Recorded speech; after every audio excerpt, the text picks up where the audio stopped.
চিন্তা করো না যুবক, কোন পথে হাঁটছো, আমার নবী কোন পথে হাঁটছে, কোন পথ অবলম্বন করেছে রে যুবক, একবার চিন্তা করে দেখো। এখন তো যুবকদের দেখা যায় আলেম ওলামাদের বিরুদ্ধে কথা বলো যুবক, না যাই না বলো না। আল্লাহর রাসূল কিন্তু বলেছেন, ক্বালান নবী সাল্লাল্লাহু আলাইহি ওয়াসাল্লাম, ইন্নাল উলামা ওয়ারাসাতুল আম্বিয়া। আল্লাহর রাসূল বলেছেন যুবক, আমার ওয়ারিস উলামারা। আল্লাহু আকবার, আরো জোরে আল্লাহু আকবার। এই জন্য যুবক, উলামাদের বিরুদ্ধে কিছু বলবা না, বরং উলামাদের বন্ধু হয়ে যাও। সাহাবী কাঁদতেছিলেন, আসমানের ফেরেশতাও কান্দে। একজন আনসারী সাহাবী তাহাজ্জুদের নামাজ পড়ে কাঁদতেছে, কবরের ভয়ে, জাহান্নামের ভয়ে। ওরে ভাই, সাহাবী কান্দে জাহান্নামের ভয়ে, কবরের ভয়ে, তাহাজ্জুদের নামাজ পড়ে এমন ওজুরে কাঁদতেছে। আল্লাহর রাসূল বলেন, সাহাবীরে, তোর কান্দার কারণে সমস্ত ফেরেশতাগুলো কাঁদতেছে। আল্লাহু আকবার। সাহাবীদের কান্দার প্রয়োজন ছিল কেন? আল্লাহ পাক তো এদেরকে জান্নাতের খবর দিয়েছেন।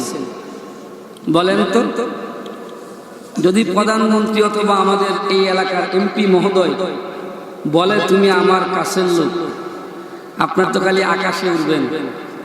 কথা বলেন ঠিক কিনা? আরে আওয়াজ দেন ঠিক কিনা? আকাশে তো উঠবেন। এমপি সাহেব কইছি তো, আপনার পিছনে লাইন ধরবে, কো ভাই একটু কয়ে দাও আমার এই কাজটা, আমার পুলার, আমার মাইয়া, আমার বাপের বাবা না, ইত্যাদি ইত্যাদি। ওই যুবকরা কথা বলো ঠিক কিনা? আর যে আল্লাহ পাক সাহাবীদের সম্পর্কে জান্নাতের খুশ খবর দিয়েছে, সেই সাহাবীগুলো কবরের ভয়ে কান্দে, জাহান্নামের ভয়ে কান্দে। আমার আপনার আমল তো বাবা অল্প, আমাদের কি অবস্থা হবে একবার চিন্তা করেছেন? একবার কি চিন্তা করে দেখেছেন? কবর আমাদের ঠিকানা, কিন্তু আল্লাহ পাক দুনিয়াতে প্রেরণের আগে মানুষের হায়াত এবং মৌতের নির্দিষ্ট সীমা রেখা আল্লাহ পাক নির্ধারণ করে দিয়েছেন। সূরাতুল মুলকের দ্বিতীয় আয়াত, যে আয়াতে কারিমা আপনাদের ইমাম সাহেব হুজুর তিলাওয়াত করতেছিলেন, আমি শুয়েছিলাম, কানে আওয়াজ যেতেছিল, আল্লাযী খালাকাল মাউতা ওয়াল হায়াতা লিয়াবলুয়াকুম আইয়ুকুম আহসানু আমালা। আল্লাহু আকবার। ওয়া হুয়াল আজিজুল গফুর।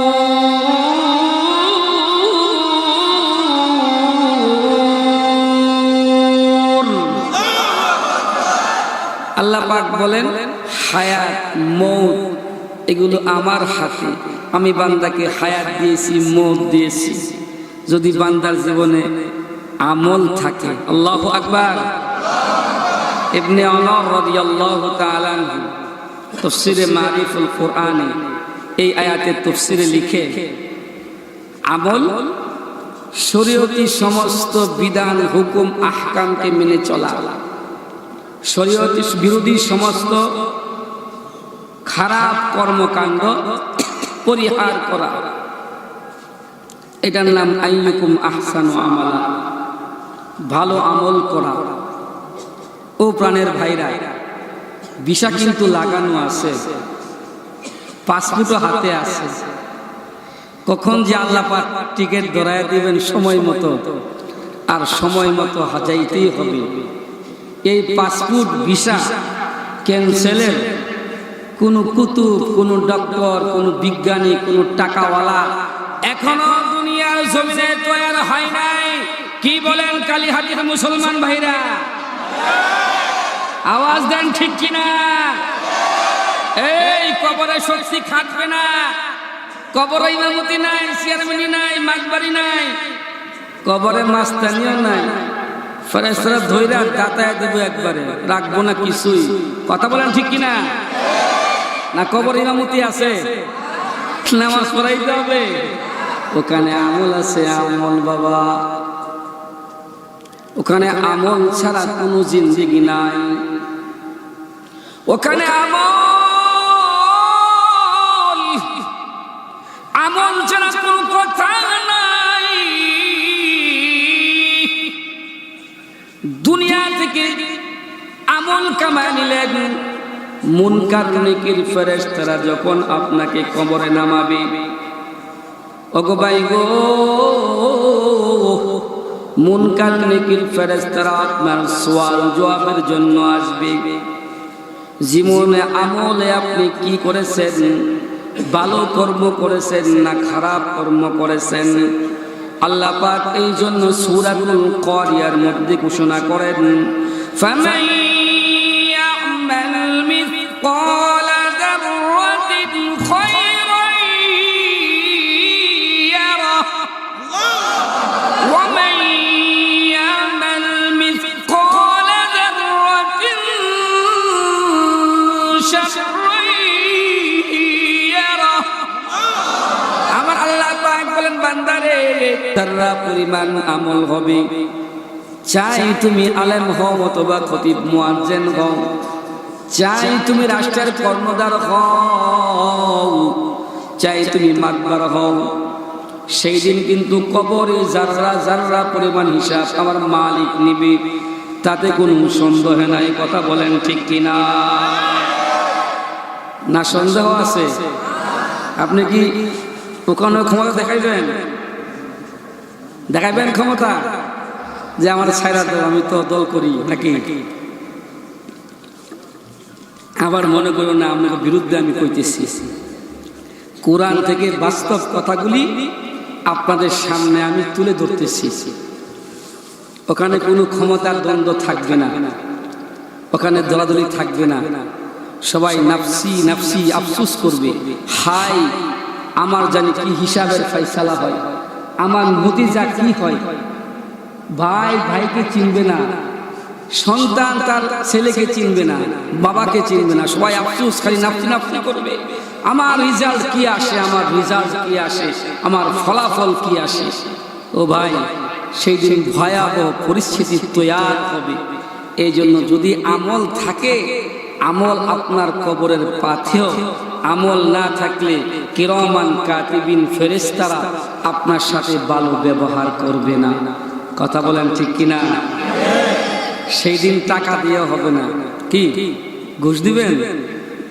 দুনিয়াতে খাইছেন মনে করছেন ওখানেও দিবেন, সুদ দিবেন? কি ভাই সুদ খায় না? কোন কথা কোন খায় না? যে সমস্ত বাবারা খাও, বাইরা খাও, আল্লাহর রাস্তায় ভালো হয়ে যায়, তোমার ঠিকানা কিন্তু খুব খারাপ হবে। এই ভাই, আমি একটা পরীক্ষা চালাই, উত্তর দিবেন। কোন ব্যক্তি খানা খাওয়ার পর আমার দিকে তাকান, আমার দিকে ফেস, এই যে গলা এই পর্যন্ত চলে গেলে পরে কোনো স্বাদ গান মজা লাগে? আওয়াজ দিবেন লাগে? সত্য বলবেন লাগে? এত খাও খাও কেন? এত খাও খাও কেন? এই আজকের এই জায়গাটা একসময় ছিল জায়গা, এখনো আছে, পরেও থাকবে, কিয়ামত পর্যন্ত থাকবে। আমি আর আপনি থাকবো না। কথা কই না কে? আমি আর আপনি থাকবো না তো ভাই। অনেক মুরব্বীরা এখানে ছিল, বসবাস করত, জাগো একাই ছিল, এরা আজ কবরের বাসিন্দা, এরা আজ কবরে চলে গেছে, জায়গায় জায়গায় জায়গায় রয়ে গেছে। আহ ভাই, কেন এত দুনিয়াদারি? কেন সুদের ব্যবসা? কেন ঘুষের ব্যবসা? কেন দুর্নীতির ব্যবসা? কবরে কিন্তু মালাকুল মউত ধরবে, যখন মারবে না তখন বুঝে আসবে যখন মাল আপনার বিরুদ্ধে সাক্ষ্য দিবে, সেই দিন জাহান্নামের ফয়সালা ছাড়া আর কোনো পথে হবে না। এই যুবকরা কথা বলো ঠিক কিনা? সম্মানিত মুহতারাম হাজিরিন, এজন্য কবর আল্লাহর নবী সাহাবী হযরতে আব্দুল্লাহ ইবনে রাওয়াহা, আল্লাহর নবী সাহাবী হযরতে আব্দুল্লাহ ইবনে রাওয়াহা কাঁদতেছে, কান্দে। আল্লাহর নবী সাহাবী হযরতে আব্দুল্লাহ ইবনে রাওয়াহা কাঁদতেছে, কাঁদতেছে। আব্দুল্লাহ ইবনে রাওয়াহার কন্দন দেখে তার স্ত্রীও কান্দে। আব্দুল্লাহ ইবনে রাওয়াহা জিজ্ঞেস করে, বিবি রে, তুমি কান্দো কেন, কান্দো কেন? আব্দুল্লাহর স্ত্রী বলে, ও স্বামী গো, আপনি যে কারণে কান্দেন, স্বামী গো, আমি সেই কারণে কান্দি। আব্দুল্লাহ ইবনে রাওয়াহা জিজ্ঞেস করে, আমি তো কান্দি রে বিবি জাহান্নামের ভয়ে, আমি কান্দি জাহান্নামের ভয়ে, কবরের ভয়ে, কবরের ভয়ে আমি কান্দি।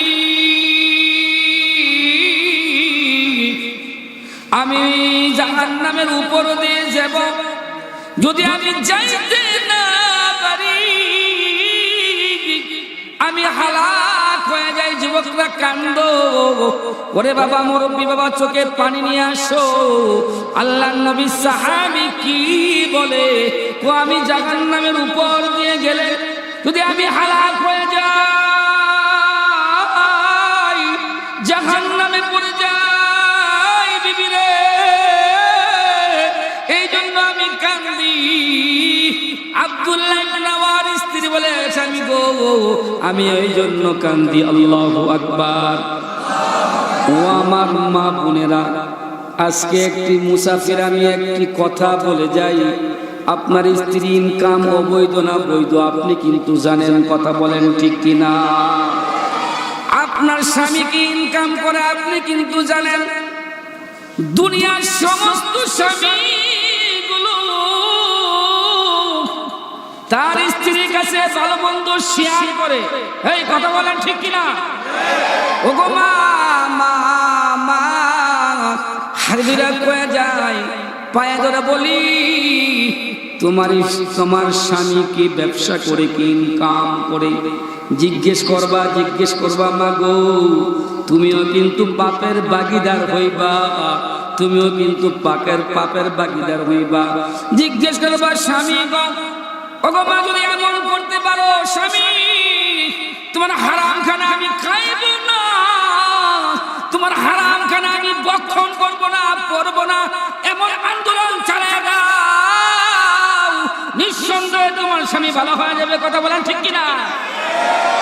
ওগো মা, এরকম আন্দোলন করো, কিয়ামতের ময়দানে আল্লাহ পাক জিজ্ঞেস করলে কিন্তু তুমিও জাহান্নামের ভাগীদার হইবা, জাহান্নামে যাইবা।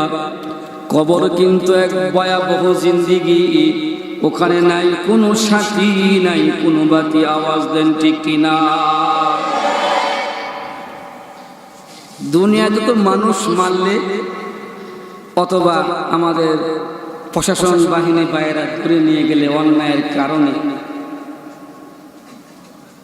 জামিনে বাইর হওয়ার একটা ব্যবস্থা আছে, বা রিমান্ড কম হওয়ার জন্য কিছু টাকা পয়সা দিলে বা আবেদন করলে একটু কম হয়। হাদিসের মধ্যে বর্ণনা করে, বাবা চোখ যে পানি বাই করো, হাদিসের মধ্যে বর্ণনা করেন আল্লাহ পাক কিছু ফেরেশতা এরকম তৈরি করে রেখেছেন, এরা কানে শুনে না, এরা চোখে দেখে না, বাবা চোখে দেখে না, মারতেই থাকবে, মারতেই থাকবে। জাহান্নামী বান্দাগুলো চিকর দিবে, চিকর দিবে, কেউ শুনবে না, আমাদের মালিক ছাড়া কেউ শুনবে না।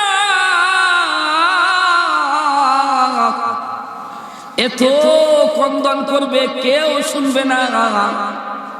বাবা জাহান্নাম কিন্তু খুব ভয়াবহ।